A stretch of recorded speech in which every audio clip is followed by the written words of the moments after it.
शिवा और पार्वती की शादी हिंदू धर्म की सबसे पवित्र और प्रसिद्ध कथाओं में से एक मानी जाती है। यह कथा प्रेम, तपस्या, भक्ति और शक्ति का अद्भुत उदाहरण है। बहुत समय पहले की बात है। भगवान शिव की पहली पत्नी माता सती थी। सती राजा दक्ष की पुत्री थी। लेकिन राजा दक्ष भगवान शिव को पसंद नहीं करते थे, क्योंकि शिव साधारण जीवन जीते थे, शरीर पर भस्म लगाते थे और कैलाश पर्वत पर रहते थे। एक बार राजा दक्ष ने बहुत बड़ा यज्ञ कराया और सभी देवताओं को बुलाया, लेकिन शिव और सती को निमंत्रण नहीं दिया। फिर भी सती अपने पिता के घर चली गईं। वहां राजा दक्ष ने शिव का अपमान किया।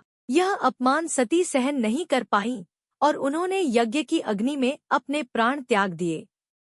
जब भगवान शिव को यह पता चला तो वे अत्यंत क्रोधित और दुखी हुए।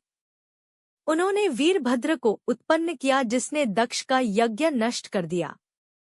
इसके बाद शिव गहरे ध्यान और तपस्या में चले गए। कुछ समय बाद सती ने हिमालयराज और रानी मैना के घर पुनर्जन्म लिया। इस जन्म में उनका नाम पार्वती रखा गया। बचपन से ही पार्वती भगवान शिव को अपना पति मानती थी। वे शिव की सेवा करती और उनका ध्यान करती। उसी समय एक बड़ी समस्या उत्पन्न हुई। तर्कसुरा नामक असुर ने कठोर तपस्या करके वरदान प्राप्त किया था कि उसकी मृत्यु केवल शिव पुत्र के हाथों ही हो सकती है।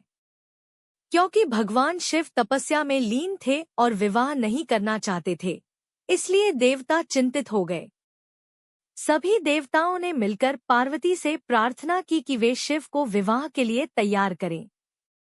माता पार्वती ने कठोर तपस्या आरंभ की। उन्होंने वर्षों तक जंगल में रहकर भोजन और पानी तक त्याग दिया। उनकी तपस्या इतनी कठिन थी कि देवता भी आश्चर्यचकित हो गए।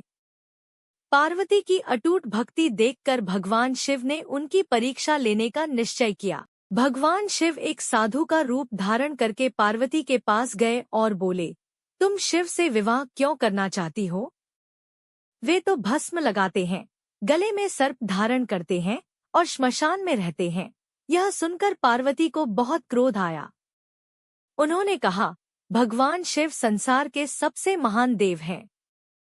मैं उन्हीं को अपना पति मानती हूँ। पार्वती की सच्ची भक्ति देखकर भगवान शिव प्रसन्न हो गए। उन्होंने अपने वास्तविक रूप में प्रकट होकर पार्वती से विवाह करने की स्वीकृति दे दी। यह समाचार सुनकर सभी देवता और ऋषि प्रसन्न हो गए। फिर विवाह की तैयारियां शुरू हुईं। भगवान शिव की बारात बहुत अनोखी थी। बारात में देवता, गण, भूत प्रेत, योगी और अनेक विचित्र प्राणी शामिल थे। शिव स्वयं शरीर पर भस्म लगाए, गले में सांप पहने और बैल नंदी पर सवार होकर आए। जब माता पार्वती की माता मैना ने यह रूप देखा तो वे घबरा गईं। उन्हें लगा कि उनकी सुंदर पुत्री का विवाह ऐसे वर से कैसे होगा। तब देवताओं ने भगवान शिव से सुंदर रूप धारण करने की प्रार्थना की। शिव ने अत्यंत दिव्य और मनमोहक रूप धारण किया। उनका तेज देखकर सभी मोहित हो गए। इसके बाद पूरे विधि विधान से भगवान शिव और माता पार्वती का विवाह संपन्न हुआ। यह विवाह महाशिवरात्रि से भी जुड़ा माना जाता है और भक्त इसे बड़े श्रद्धा भाव से याद करते हैं। शिव और पार्वती के विवाह के बाद उनके पुत्र कार्तिकेय का जन्म हुआ, जिन्होंने तारकासुर